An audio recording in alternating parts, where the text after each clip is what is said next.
दोस्तों, आप सभी का स्वागत है हमारे YouTube चैनल आशीष जी के एकेडमी पे। तो दोस्तों, आज का टॉपिक हम लोग हिंदी का समास के बारे में हम लोग पढ़ेंगे। तो समास के बारे में हम लोग आज इसका टॉपिक हम लोग पढ़ेंगे पूरा। तो समास का टॉपिक हम लोग जो यह पढ़ रहे हैं आज करेंगे। तो समास ऐसा टॉपिक है जो कि सभी एग्जामों के लिए महत्वपूर्ण है। तो आप लोग इस वीडियो को पूरा अंत तक देखिएगा। हम लोग इसमें बहुत ट्रिक के साथ बहुत अच्छे से हम लोग पढ़ेंगे, ठीक ना। तो चलिए समास के बारे में हम लोग पढ़ते हैं। तो समास क्या होता है, पहले समास के बारे में पढ़ लेते हैं। इसका थोड़ा कलर चेंज कर लेते हैं, 1 मिनट। तो इसमें समास जो होता है, समास को क्या कहते हैं, कहते हैं संक्षेपीकरण, ठीक ना। मतलब उसको संक्षेप में लिखना, वह समास का उसको समास का संक्षेपीकरण कहा जाता है। किसी शब्द को संक्षेप में लिखना, जैसे इसका अर्थ होता है संक्षेपीकरण, घटना या छोटा करना, संक्षिप्त करना, कम करना, ठीक ना। किसी चीज को, किसी शब्द को बड़ा हो उसको छोटा छोटा करके लिखना, तो उसे क्या कहता है, संक्षेपीकरण कहा जाता है। उसे ही उसका अर्थ हमारा जो होता है समास, ठीक ना, इसका समास होता है। तो देखिए शब्दों का क्या कहते हैं हम लोग, संक्षेपीकरण कहते हैं। जैसे राजा का पुत्र, राजपुत्र, हम राजपुत्र को कैसे लिख सकते हैं, राजा का पुत्र, ठीक ना। तो यह क्या है, एक संक्षेपीकरण है, इसे ही समास कहा जाता है। गगन को चूमने वाली या वाला, ठीक ना। तो क्या होगा, गगन को चूमने वाली या वाला क्या होगा, गगन चुंबी, ठीक ना। क्या होता है, गगन चुंबी। तो यही हमारा क्या कहलाता है, संक्षेपीकरण, ठीक ना। तो यह समास को छोटे छोटे करके लिखना, तो यही हमारा समास होता है, इसका संक्षेपीकरण होता है, ठीक। देखिए, अर्थात दो पदों का ऐसा संक्षिप्त रूप जो पद का अर्थ ना बदले। ऐसे जो पद होते हैं, दो पद होंगे जिसमें उसका संक्षिप्त हम रूप देंगे करेंगे और उसका क्या होगा, अर्थ ना बदले, ठीक ना। उसका अर्थ नहीं बदलना चाहिए, उसका यही हमारा संक्षेपीकरण होता है, यही समास होता है, ठीक ना। तो समास कितने प्रकार के होते हैं, समास के भेद, समास 6 प्रकार के होते हैं। आप लोग याद रखिएगा, समास 6 प्रकार के होते हैं। क्वेश्चन में आ सकता है, तो इम्पोर्टेंट इसको लगा लीजिएगा, ठीक ना। समास कितने प्रकार के होते हैं, 6 प्रकार के होते हैं, ठीक। समास में दो पद होते हैं।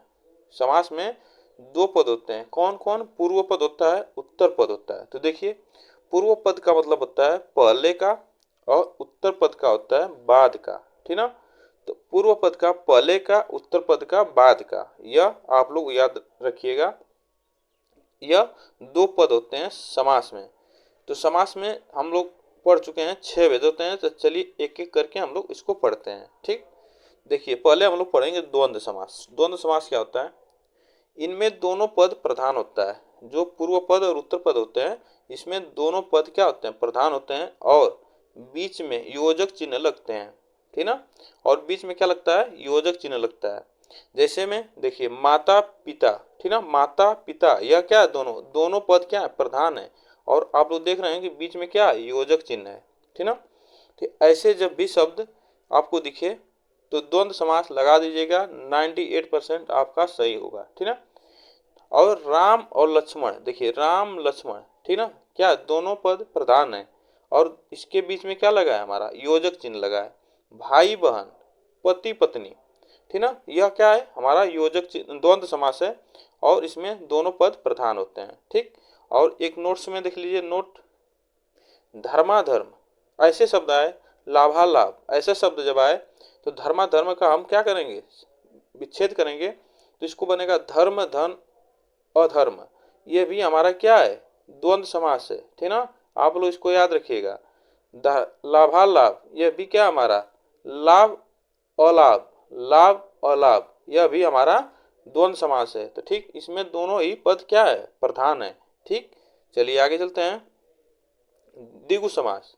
द्विगु समास, इसमें शब्द का पहला शब्द क्या होता है, इसमें जो शब्द होता है उसका पहला शब्द होता है संख्यावाची, ठीक ना, जो संख्यावाची हो, और दूसरा पद क्या हो, संज्ञा हो, दूसरा पद क्या हो, संज्ञा हो। जैसे देखिए नोट में, पहला पद संख्यावाची विशेष, दूसरा पद प्रधान होता है। इसमें क्या होता है, द्विगु समास में दूसरा पद प्रधान होता है ना। तो आप लोग इसको याद रखिएगा, आपसे क्वेश्चन पूछ सकता है कि किसमें दूसरा पद प्रधान होता है, या कौन सा प्रधान संख्यावाची, कौन सा पद संख्यावाची होता है, ठीक ना। तो आपसे ऐसे क्वेश्चन आ सकता है। तो देखिए इसमें हमारा, जैसे में उदाहरण देखिए, नवग्रह, नवग्रह, नवग्रहों का समूह, यहाँ समूह की बात करता है। पंचवटी, पंचवटी, पंचवटी, चौराहा, चार समूह का चौराहा, दोपहर, त्रिफला, दुपट्टा। यह क्या है, ऐसे जब पहला वर्ड क्या है इसका, पहला वर्ड क्या है इसका, संख्यावाची है, तो इसमें दुपट्टा, पंचवटी, चौराहा, ठीक ना। तो ऐसे जब भी शब्द आए तो क्या होगा, यहाँ पे द्विगु समास होगा, ठीक ना। तो आप लोग इसको याद रखिएगा, ऐसे प्रश्न आते हैं आपको एग्जाम में, ठीक। चलिए आगे चलते हैं। बहुब्रीहि समास, बहुब्रीहि समास के बारे में पढ़ लेते हैं, ठीक। इनमें दोनों पद अप्रधान होते हैं। इसमें क्या होता है कि इसमें दोनों पद जो होते हैं, पूर्व पद और उत्तर पद, यह दोनों अप्रधान होते हैं, ठीक ना। इसमें दोनों पद मिलाकर क्या करता है, एक तीसरा पद अर्थ देता है, तीसरा अर्थ धारण करता है, वह बहुब्रीहि समास होता है, ठीक ना। जैसे इसमें आता है लंबोदर, लंबा हो जिसका उदर, वह बहुब्रीहि समास जैसे आता है। गणेश जी को कहते हैं, दशानन रावण को कहते हैं, चक्रपाणी विष्णु जी को कहते हैं, ठीक ना। पीताम्बर कृष्ण को कहते हैं, नीलकंठ शिव जी को कहते हैं।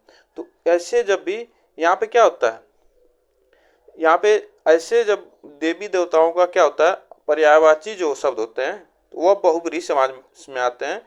जैसे देखिए हम नोट्स में आपको देते हैं, तो देखिए किसी भी देवी देवता अन्य के पर्यायवाची सदैव बहुब्रीहि समास के उदाहरण होते हैं। उपनाम उपाधि सदैव बहुब्रीहि समास का उदाहरण होता है, ये भी आप लोग याद रखिएगा। जैसे उपनाम में देखिए दिनकर, दिनकर दो बार हो गया, दिनकर। उपाधि में जैसे गांधी जी का उपाधि क्या है, बापू।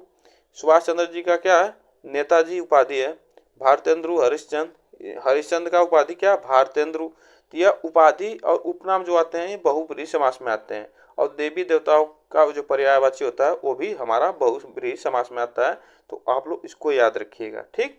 चलिए आगे चलते हैं। कर्मधारय समास, कर्मधारय समास, एक पद विशेष होता है, दूसरा विशेष से होता है। विशेष से क्या होता है, विशेष क्या होता है, जिसकी विशेषता बताई जाए वह विशेष से होता है, ठीक ना। जिसके बारे में विशेषता बताई जाए वह क्या होता है, विशेष से होता है। तो आप लोग इसको याद रखिएगा। कभी कभी दोनों पद विशेषण होते हैं, ठीक ना। क्या होते हैं, कभी कभी इसमें दोनों पद क्या हो जाते हैं, विशेषण भी हो जाते हैं। और इसमें क्या होता है, हमारा पूर्व पद अप्रधान होता है और उत्तर पद इसमें प्रधान होता है, ठीक ना। कर्मधारय समास में उत्तर पद प्रधान होता है और पूर्व पद अप्रधान होता है, ठीक। जैसे एक उदाहरण हम देखते हैं, लाल कपड़ा, लाल कपड़ा, लाल कपड़ा क्या है, लाल जो है विशेषता बता रहा है किसकी, कपड़े की। तो यह लाल कपड़ा, ठीक ना। महाकवि, महा है कवि जो, ठीक ना, कवि की विशेषता बता रहा है कि वह महान है। और महौषधि, नीला कमल, नील गाय। जैसे इसमें नीला कमल, उसकी विशेषता बता रहा है कि कमल नीला है। लता दे, लता के समान दे, ठीक ना, लता के समान दे।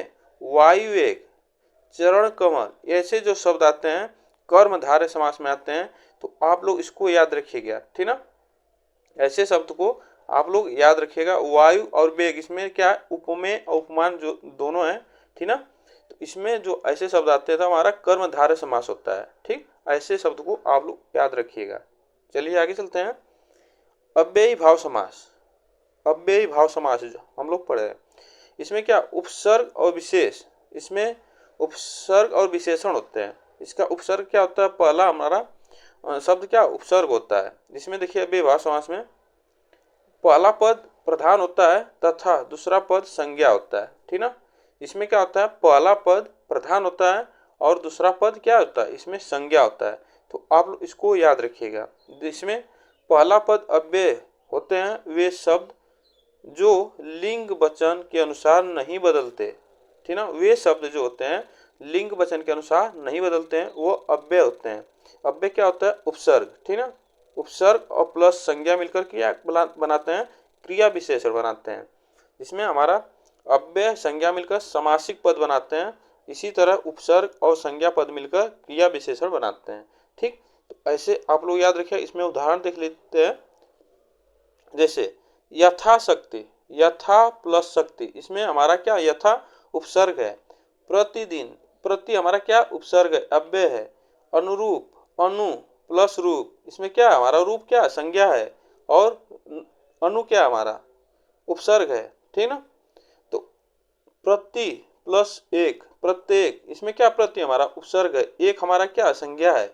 प्रतिमा, प्रतिवर्ष, ऐसे जो शब्द होते हैं वह हमारे किस में आते हैं, अव्ययी भाव समास में आते हैं।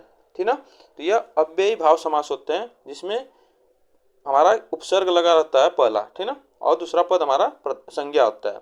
चलिए आगे चलते हैं और देख लेते हैं तत्पुरुष समास को। तत्पुरुष समास क्या होता है, पूर्व पद क्या होता है, इसमें सहायक होता है सिर्फ, और उत्तर पद इसमें प्रधान होता है तत्पुरुष समास में। ठीक ना। तत्पुरुष समास में उत्तर पद प्रधान होता है। दोनों पद किसी न किसी कारक चिन्ह से बंधे होते हैं। ठीक ना। यह तत्पुरुष समास में क्या होता है, दो पद होते हैं, लेकिन इसमें क्या होता है, कारक चिन्ह जो होते हैं उससे हिसाब से बने होते हैं। इसमें तत्पुरुष समास कितने होते हैं, कितने प्रकार के होते हैं, तो तत्पुरुष समास 6 भेद होते हैं, इसके 6 भेद है। ठीक, आप लोग इसको याद रखिएगा। जैसे कारक होता है उसी का, इसमें कर्म तत्पुरुष होता है, करण तत्पुरुष होता है, संप्रदान तत्पुरुष होता है, आपादान तत्पुरुष होता है, संबंध तत्पुरुष होता है, अधिकरण होता है। तो इसमें आप लोग जानते हैं होंगे जो कारक चिन्ह आते हैं इसमें, तो इसमें इसी कारक चिन्ह के सहायता से बंधे होते हैं। ठीक ना। जैसे उदाहरण में देख लेते हैं। उदाहरण में राजपुत्र, राजा का पुत्र, यह इसमें पूछेगा राजा का पुत्र है, तो इससे कौन सा संबंध तत्पुरुष समास होगा, इसमें आप लोग याद रखिएगा संबंध तत्पुरुष समास होगा। और आप लोग इस तरह पूछेगा तो तत्पुरुष समास होगा। राज रानी, राज रानी, राजा की रानी, ये भी हमारा क्या होगा, संबंध तत्पुरुष समास होगा। ऐसे आप लोग याद रखिएगा। रोगग्रस्त, रोग से ग्रसित या रोग से ग्रसित। स्वर्गवास, स्वर्ग को वास हो गया। और मन चाहा, मन से चाहा, मन से चाहा, मन चाहा। रसोई घर, रसोई के लिए घर। तो ऐसे जो आते हैं हमारे, यह तत्पुरुष समास में आते हैं। तो आप लोग इसको याद रखिएगा। और इसमें हमारे जो तत्पुरुष समास के 6 भेद होते हैं, तो ऐसे इसको भी याद रखिएगा, तत्पुरुष समास के 6 भेद होते हैं। तो दोस्तों यह सब उदाहरण है। तो आज के लिए बस इतना ही हम लोग शॉर्ट में पढ़े। ठीक ना। आप लोग को वीडियो अच्छी लगी हो तो आप लोग चैनल को सब्सक्राइब जरूर कर लीजिएगा और बेल आइकन को दबा लीजिएगा, जिससे वीडियो का नोटिफिकेशन आप तक पहुंचता रहेगा। तो आज के लिए बस इतना ही, फिर मिलते हैं नेक्स्ट वीडियो में। तब तक के लिए थैंक यू सो मच।